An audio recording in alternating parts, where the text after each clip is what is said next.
مسیح یسوع میں آپ سب کو سلام۔ جیسا کہ ہم نے اس سیریز کا آغاز کیا ہے جس کا نام چرچ ایشوز ہے، اور اس سے پہلے ہم نے 2 ویڈیوز اس میں تیار کی، جس میں سب سے پہلے ہم نے حوالہ پڑھنے کا درست طریقہ سیکھا، پھر اس کے بعد ہم نے الفاظ پر ویڈیوز شروع کی ہیں کہ جو چرچ میں سب سے زیادہ استعمال ہوتے ہیں، لیکن ہم وہ لفظ درست تلفظ کے ساتھ ہم ان کو ادا نہیں کرتے۔ تو ہم نے اس سے پیچھے جو ویڈیو تھی اس میں لفظ انجیل پڑھنے کا طریقہ سیکھا، بولنے کا طریقہ سیکھا۔ آج کے دن بھی ہمارے سامنے ایک لفظ ہے کہ جو ہم سیکھیں گے، یہ بھی چرچ میں بہت زیادہ استعمال ہوتا ہے، لیکن افسوس کہ ہم اس کو بھی درست تلفظ کے ساتھ نہیں بولتے۔ اس سے پہلے کہ میں اپنے مضمون کو شروع کروں، ان کلپس کو ذرا غور سے دیکھیے گا، غور سے سنیے گا۔ بائبل روح القدس کے بارے میں کیا فرق؟ کہ ہم روح القدس کے متعلق کہ تم روح القدس کا مقدس روح القدس کی شناخت کے حوالے سے آج کا ہمارا لفظ ہے روح القدس، اور آپ نے دیکھا کہ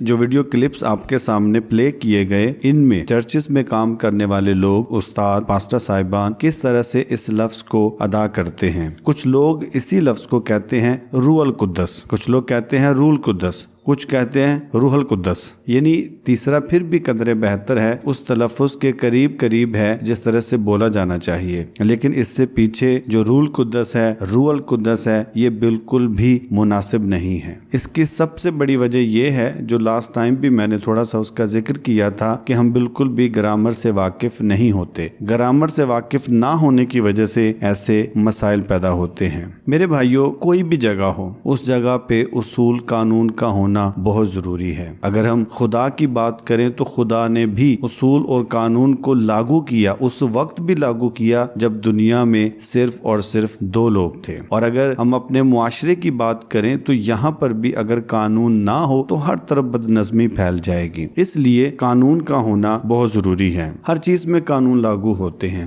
اسی طرح سے زبان میں بھی قانون لاگو ہوتے ہیں، جن کو سیکھنا اور سمجھنا بہت ضروری ہے۔ میرے بھائیوں، اس لفظ کو سمجھنے کے لیے ہمیں تھوڑی سی اردو گرامر سمجھنی ہوگی۔ وہ تمام مرکب الفاظ جن کے درمیان ال آتا ہے ہمیشہ عربی زبان کے ہوتے ہیں۔ کچھ الفاظ ایسے ہیں جو غلط العام ہو چکے ہیں، جن میں یہ اصول لاگو نہیں ہوتا، مثلا قریب المرگ اور دار الماہی۔ ان دونوں الفاظ میں جو پہلے لفظ ہیں وہ عربی کے ہیں، جو دوسرے الفاظ ہیں وہ فارسی کے ہیں۔ ان سارے الفاظ کو درست تلفظ کے ساتھ پڑھنے کے لیے ایک اصول لاگو ہوتا ہے کہ جو سیکھنا اور سمجھنا بہت ضروری ہے، اور وہ اصول یہ ہے کہ عربی زبان کے جو حروف تہجی ہیں ان کو برابر 2 حصوں میں تقسیم کیا جاتا ہے۔ ایک حصہ کہلاتا ہے حروف شمسی اور دوسرا حصہ کہلاتا ہے حروف قمری، اور انہی کے استعمال کی وجہ سے جو الفاظ ہیں ان میں فرق آ جاتا ہے۔ آئیے اس کو سمجھنے کی کوشش کرتے ہیں۔ سب سے پہلے حروف شمسی۔ حروف شمسی میں